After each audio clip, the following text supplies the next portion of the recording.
नमस्कार दोस्तों, केवी न्यूज़ में आपका स्वागत है। केंद्रीय विद्यालय में नामांकन संबंधित जो भी सूचना केंद्रीय विद्यालय संगठन की तरफ से आते हैं, आपको इसके माध्यम से अवगत कराया जाता है।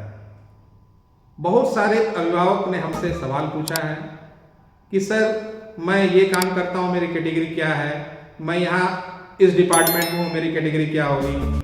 आज हम इस कैटेगरी के बारे में ही बात करेंगे कि अभिभावक जो अपना मान लीजिए कोई स्टेट गवर्नमेंट के एम्प्लॉई हैं, कोई सेंट्रल गवर्नमेंट है, कोई पब्लिक सर्वेंट है, कोई अपना बिजनेस करते हैं, वो किस कैटेगरी में आते हैं। अक्सर लोग फॉर्म भरने के समय में ये बहुत बड़ी गलती कर देते हैं। उन्हें जानकारी के अभाव में वो गलत फॉर्म भर देते हैं। वो बिजनेस कर रहे हैं और उसने क्लिक कर दिया सेंट्रल गवर्नमेंट एम्प्लॉई वाले कैटेगरी पर, तो सबसे बच्चे का नाम उस कैटेगरी में आ जाता है और जब उनसे कागजात मांगे जाते हैं तो वो कागजात देने में असमर्थ हो जाते हैं। तो इसलिए आप अगर इस वीडियो को पूरा देखते हैं तो आपको पूरी जानकारी इस वीडियो के माध्यम से मिलेगा। तो हमारे साथ श्रीवास्तव सर हैं, आपको कैटेगरी के बारे में पूरी जानकारी देंगे। सर ये बताइए, कैटेगरी केंद्रीय विद्यालय में क्या है? देखिए कि पेरेंट के जो सामाजिक और आर्थिक जी उसका जो स्टेटस है जी और वो क्या जॉब करते हैं, जी प्राइवेट जॉब है, गवर्नमेंट जॉब है, उसके आधार पर विद्यालय, केंद्रीय विद्यालय में खासकर नामांकन की प्रक्रिया तय की जाती है। जी अब चूंकि केंद्रीय विद्यालय की जो स्थापना हुई थी वो इसी आधार पर हुआ था कि भाई गवर्नमेंट सर्वेंट का ट्रांसफ़र फ्रिक्वेंटली होता रहता है। जी अब वो ट्रांसफ़र करते समय गवर्नमेंट ये नहीं देखती है कि इसके बच्चे मिड सेशन में हैं या एग्जामिनेशन के समय पर हैं, वो गवर्नमेंट अपने अनुसार उनको ट्रांसफ़र कर देती है। इसीलिए गवर्नमेंट ने जो आम व्यक्ति हैं सभी लोग, उनको एक कैटेगरी की व्यवस्था किया है। जैसे सेंट्रल गवर्नमेंट के जो एम्प्लाई हैं, जो सेंट्रल गवर्नमेंट के ट्रांसफरेबल जॉब में और प्योर सेंट्रल गवर्नमेंट है। जैसे आप प्योर सब मेरे का मतलब रेलवे हो गया, आर्मी हो गया, पोस्टल डिपार्टमेंट, पारामिलिट्री फोर्सेस हो गए, ये सब प्योर सेंट्रल गवर्नमेंट है। तो ये pure central government employee category 1 मानी जाएगी।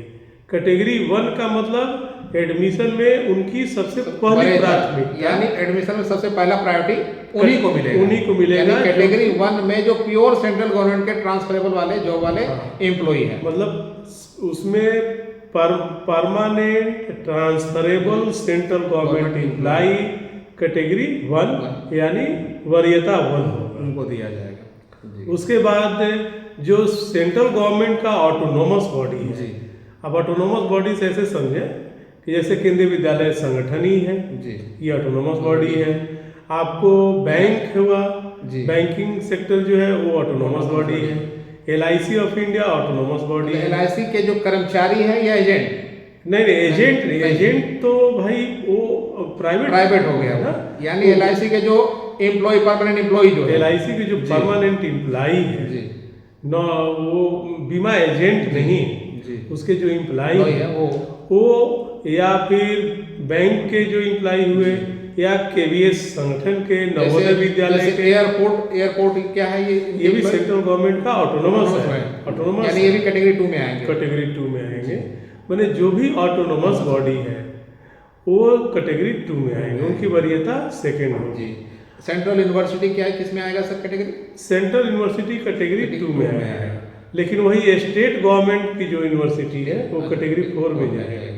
तो उसका हम लोग चर्चा कर रहे हैं कि जैसे जो सेंट्रल गवर्नमेंट का परमानेंट एम्प्लॉई है वो कैटेगरी 1 हो गया। सेंट्रल गवर्नमेंट का जो ऑटोनोमस बॉडी है उसके एम्प्लॉई कैटेगरी 2 में आएंगे, माने उनकी वरीयता सेकंड होगी। उसके बाद फिर स्टेट गवर्नमेंट में भी 2 तरह के एम्प्लॉई हैं। एक तो भाई स्टेट गवर्नमेंट के परमानेंट एम्प्लॉई हैं और एक स्टेट गवर्नमेंट का ऑटोनोमस बॉडी के एम्प्लॉई हैं।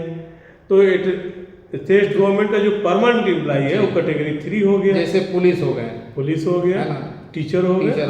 अच्छा, टीचर में भी यहाँ कंफ्यूजन है सर बिहार सरकार में कि नियोजित टीचर और जो BPSC वाले आ गए। देखिए तो जो पहले नियोजित जो थे वो उनके लिए कॉन्ट्रेक्चुअल टीचर का शब्द यूज किया जाता था। जी। और जो बीपीएससी सेलेक्ट हो गए वो बिहार गवर्नमेंट के परमानेंट एम्प्लॉय, यानी बीपीएससी टीचर वाले कैटेगरी थर्ड में कैटेगरी थर्ड में आएंगे। जी। तो ये तो जो बिहार गवर्नमेंट के एम्प्लॉय हुए कैटेगरी 3 हो गए।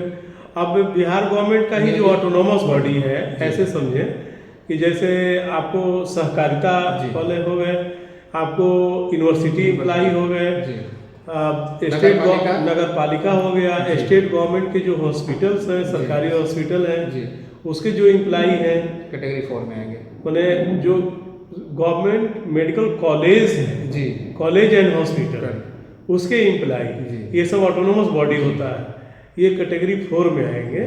और फिर आम आदमी जो अपना उद्योग धंधा कर रहे हैं, सेल्फ एम्प्लॉयड है, उसमें वो सभी कैटेगरी 5 में आएंगे। तो एडमिशन की जो प्राथमिकता है कैटेगरी 1 से चलकर कैटेगरी 5 तक आती है। वैकेंसी रहने पर अगर मान लीजिए हमारे पास वैकेंसी कैटेगरी 1 से ही फिलअप हो गया तो फिर 2, 3, 4, 5 का एडमिशन नहीं होगा।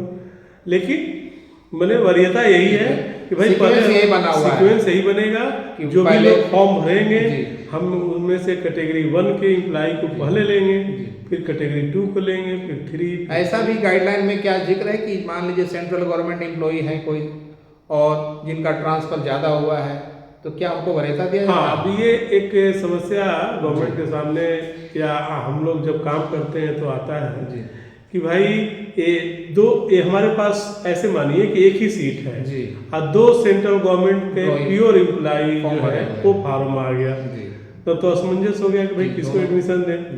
तब उसमें एक व्यवस्था बनाई गई है कि कोई भी एक पेरेंट है, उसका पिछले 7 इयर्स में 7 साल में कितने नंबर ऑफ ट्रांसफर हुए, अगर जिसका नंबर ऑफ ट्रांसफर ज़्यादा है इसका मतलब कि उसकी प्राथमिकता पहली हो जाएगी। अब मान लीजिए कि ए और बी 2 पेरेंट हैं, ए का दोनों ही सेंट्रल गवर्नमेंट एम्प्लॉय है, ए का ट्रांसफर 7 साल में 4 बार हुआ है, एक का ट्रांसफर 5 बार हुआ है, तो इसका मतलब कि 5 वाले की पहले एडमिशन लेंगे हम और 4 वाले के बाद में लेंगे। इसलिए देखा जाता है कि जब क्लास 1 के जो ऑनलाइन रिजल्ट निकलते हैं, लॉटरी होता है, तो उसमें देखा जाता है कि जिनके ट्रांसफर ज़्यादा है उनको सबसे पहले दिया जाता है। जी। कुछ लोग बताते हैं कि सर मैं कोई कॉरपोरेशन लिमिटेड में काम करता हूँ, कोई प्राइवेट इंडिया लिमिटेड में काम करता हूँ, ये सब क्या है, ये सब कौन से कैटेगरी में? अगर भाई देखिए, अगर कोई जैसे आप ऐसे कि ऑयल इंडिया कारपोरेशन है जी, तो oil India corporation central government का ऑटोनोमस बॉडी है जी। तो अब जैसे स्टेट गवर्नमेंट का कोई लिमिटेड कंपनी है जी, या प्राइवेट लिमिटेड कंपनी है तो भाई कैटेगरी 5 में जाएगा। प्राइवेट वर्ड आ गया, इसका मतलब है कि हाँ वो तो 5 में गया, 5 में कैटेगरी में। लेकिन मान लीजिए सेंट्रल गवर्नमेंट का लिमिटेड कंपनी है या स्टेट गवर्नमेंट का है तो फिर वो सेंट्रल का ऑटोनोमस बॉडी हो गया या स्टेट का ऑटोनोमस बॉडी हो गया, तो वो फिर कैटेगरी 2 या फिर 4 में जाएगा जी। ये बात है। उम्मीद करता हूँ कि आपको कैटेगरी से संबंधित जो भी आपके मन में सवाल होंगे, इस वार्तालाप से आपको आपकी असमंजसता को दूर किया गया होगा। अगर आपको अभी भी अपने कैटेगरी को नहीं पता कर पा रहे हैं कि क्या है, तो आप कमेंट सेक्शन पे अपने वर्क, आप जहां काम करते हैं किस डिपार्टमेंट में लिख कर भेजिए, आपको जरूर जवाब मिलेगा। आशा करता हूं कि आपको ये वीडियो पसंद आया होगा, और अगर आप चैनल में पहली बार आए तो इसे लाइक और सब्सक्राइब जरूर करें। धन्यवाद।